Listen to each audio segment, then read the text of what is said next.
Well, good morning. One of the most famous movie lines of all time came at the end of the film Gone with the Wind, starring Clark Gable and Vivian Leigh, playing the roles of Rhett Butler and Scarlett O'Hara. Scarlett asks Rhett, "Where shall I go? What shall I do?" He replied, "Frankly, my dear, I don't give a damn." The title for today's video is The High Cost of Ignoring What's Wrong.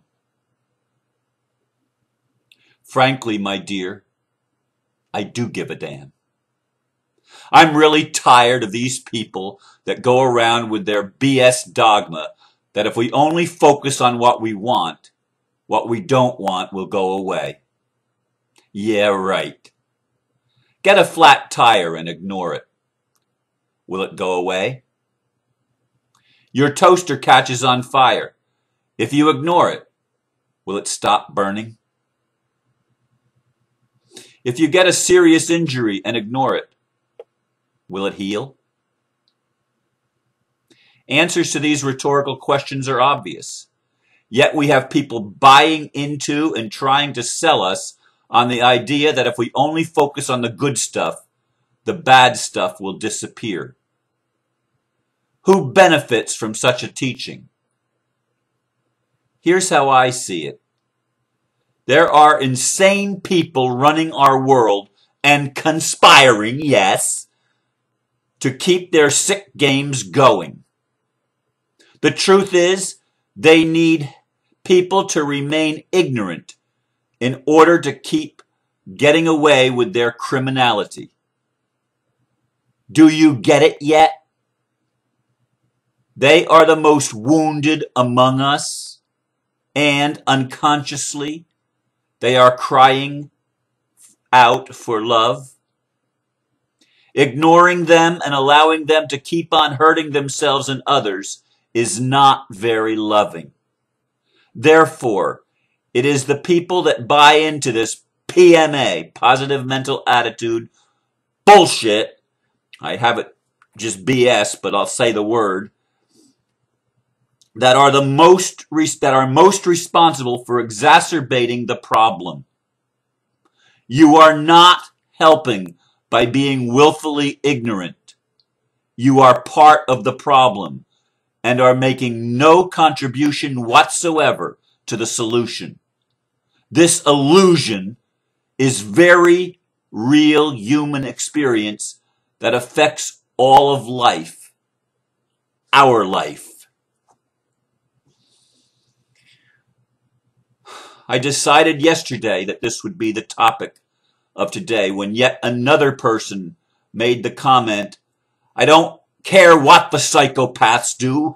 I don't even want to consider the fact that there are psychopaths." Well, let me tell you something, folks. There are. They are the insane people that run our financial institutions, that have co-opted our governments, that have co-opted the corporations, of course, corporations themselves. The whole concept of a corporation as it exists in our world is an evil entity. It is an entity that is created for the express purpose of allowing its owners to escape responsibility and avoid accountability for their actions. That is in itself an evil rule. And the laws have been created to allow that game to go on so that everything in our world has become a corporation, including you and me as human beings. We are considered corporations. What's a corporation? It's a legal fiction. It's something created on paper to take the place of reality, but it can and only ever will be a lie. It is a fraud. And the whole world is based on fraud. Now you tell me, Ron, I don't care because I have a God that doesn't see the illusion. He only sees what's real. He doesn't see what isn't real. Well, then you better get a new God or define the God that you have a little bit differently, because the God that we have is in me and is in you, and we are one, and we have turned our heads away. Jesus told the story of the Good Samaritan. Now, why was the Good Samaritan good? Well, here's the story. This person was come upon by robbers and thieves, and he was pummeled, and his goods were taken from him, and he was left wounded and bleeding beside the road. Okay? There's the story. A human being defrauded of his property, beat up, and left alongside of the road to die. Priests came along. This is like a lot of you New Age people, a lot of you New Thought people that only want to focus on the good, that buy into the Abraham and Course in Miracles bullshit, that God only looks at good things and he doesn't see the bad things. Here were the people that had that attitude, walking by and saying, sticking up their nose, well, look at what his karma brought him. Well, sorry for you, buddy, but it ain't my problem. And then the Samaritan comes along. Now, bear in mind, when Jesus is telling this story, he's telling it in Judea or in Galilee. And who were the Samaritans? They were the despised people. They were the heathen. They were the people that were the lowest in the caste system on the totem pole. They were not the people that were held in any esteem. But a Samaritan came by and saw the wounded man. And he took him into town. And he bought him a room.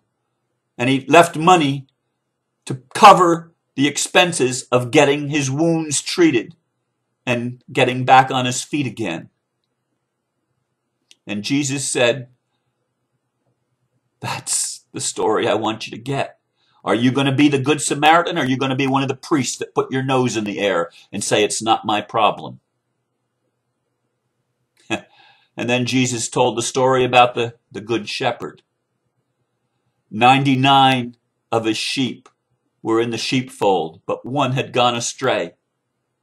And that one that went astray was crying for love. And the Good Shepherd heard the cry of the lost one's heart. This is the psychopath. This is the person that you think is beyond repair, crying for love. And you present a God that can't hear the cry. You present a God that doesn't care. Well, frankly, my dear, I do care. I do give a damn. I do hear the cry of those that are wounded and those that hurt. And I do hold the whole world in my hands and weep real tears, because I realize all the people in Gaza that are getting their homes destroyed and getting their lives taken away and getting their livelihoods uprooted, and they are multiplied across the planet in every place where there's war, in every place where these bankers, these criminal people that have bought our system and have created a conspiracy that is so huge and so enormous that people don't even want to look at it. They feel helpless against it. And so they turn their head and say, I don't give a damn where you go or what you do, Scarlett. I don't give a damn that you're hurting. I don't give a damn that the robbers robbed you. I don't give a damn that your home is not what it used to be. I don't give a damn that you can't live in peace. Well, it's time that we start giving a damn. Thank you very much. It's time that we start paying attention to the very things that we've been taught in our damned religions, and they are damned religions, that it's all an illusion and it doesn't matter because it's all karma and everybody gets what's theirs anyway. Well, that may be true at some level, but at the level that we're living in, the human level, the physical level, the level of the illusion, if you will, this is the level where we live, where the rubber meets the road, where we get flat tires, where toasters do ignite and start burning and will burn down houses if not attended to. This is the place where we get wounded and even killed. Do you care? Or do you have a God that gives you permission not to care? Do you have a concept of a deity that is, oh man, I'm so cool. I don't pay attention to that stuff. I can't even see it. Is that your God? Is that the kind of God that you want? The kind of God that takes no responsibility, that's apathetic like you want to be? Well, look, I've got an apathy in me too. I have the same tendency in me too. I want to stay in my comfort zone just like you. But are we going to change the world if that's all we do? Stay in our comfort zone? There is no comfort when all of the underworld is coming to the surface, and where we have executive orders being signed by the President of the United States that allows incarceration with no charges, no trial. Where did the rights of human beings go? And we say, well, they might just use that on the real criminals. Well, the real criminals are bankers that wear suits and ties and live in ivory towers and mansions and have all the money they could ever dream possible. And they control the whole freaking world. Don't you care? This is 2012. We're on the verge of December 2012. This is when we're supposed to all turn it around and change the system. But how are we going to change it when we've got all these apathetic people making excuses and giving reasons why God doesn't care? And because their image of God is that he can't see evil, he can't look on that which is broken. He only sees the wholeness. I know that. There's truth in that. But there's also truth. Here's the paradox. There's also truth that he is touched with the feeling of our infirmities, as the Bible teaches. He was in all ways, Christ was, tempted like we are. All ways. He suffered the same things that we have to deal with in our day-to-day lives. And many of us are too comfortable to care. Too comfortable to pay attention. Too apathetic to give a damn. Well, it's time we get off this thing. There's a high cost of ignoring what's going wrong. And that high cost will come in the form of calamity. It will come in the form of cataclysm if we don't wake up and open our eyes, and more important, open the eyes of our heart and open the ears of our heart so that we can hear the cry of those crying out for love. The psychopaths, yes. It's our job, if we can see, to surround them with love and to remind them that they've never been disconnected from God. They've never been separate. That's all an illusion created in the mind of man to experience what it's like if there was no God that loves us unconditionally. That there is no creator that cares. What would the world be like? Well, we've created it. Here's what it would be like, folks. Wars and rumors of wars. People's homes being stolen. People being robbed by the richest people on the planet. And other people getting jobs with these richest people and taking other people's homes, taking their property. This is real, and it's going on in our world all over the planet. People are being dispossessed. Their security is being threatened. Everything that is peaceable and lovable and compassionate is being removed. Why? So that we can wake up and see. This is our responsibility. We are accountable. This is our planet. We were left in charge. And what are we doing with it? We're turning a blind eye to the criminals. Jesus went into the temple and he saw the bankers and the money changers there. And he got royally pissed off. Really, really angry. And here's a master that we hold up on a pedestal. And we say, I want to be like Jesus. What would Jesus do? Well, Jesus got in there with a whip. And he drove them out of the temple. He says, my Father's house is supposed to be a house of prayer, and you have made it a den of thieves. Read the book. Read the book. Masters are not people that sit idly by and sing Kumbaya while the world is burning, while the world is going to hell, while people are hurting, while people are sick and dying and hungry and thirsty for water that's pure.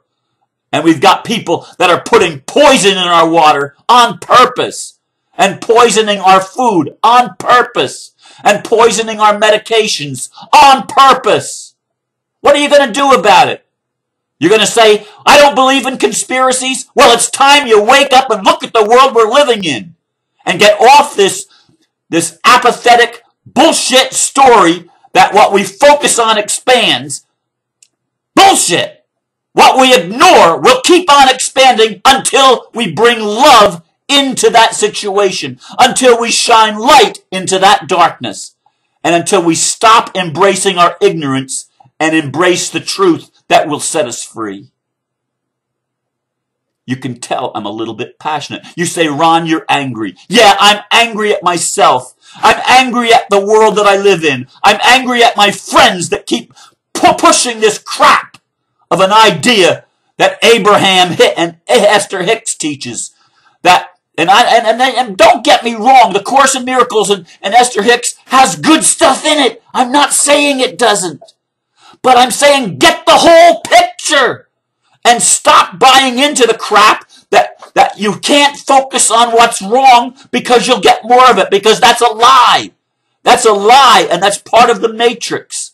And it's the part that entraps us. And it's a high cost. We pay a high cost of ignoring what's wrong and of ignoring the problem and turning our head away from where the cry for help is really coming and where the help is really needed. We pay a high cost collectively. It's time we wake up. Thank you for listening. Namaste. Namaste.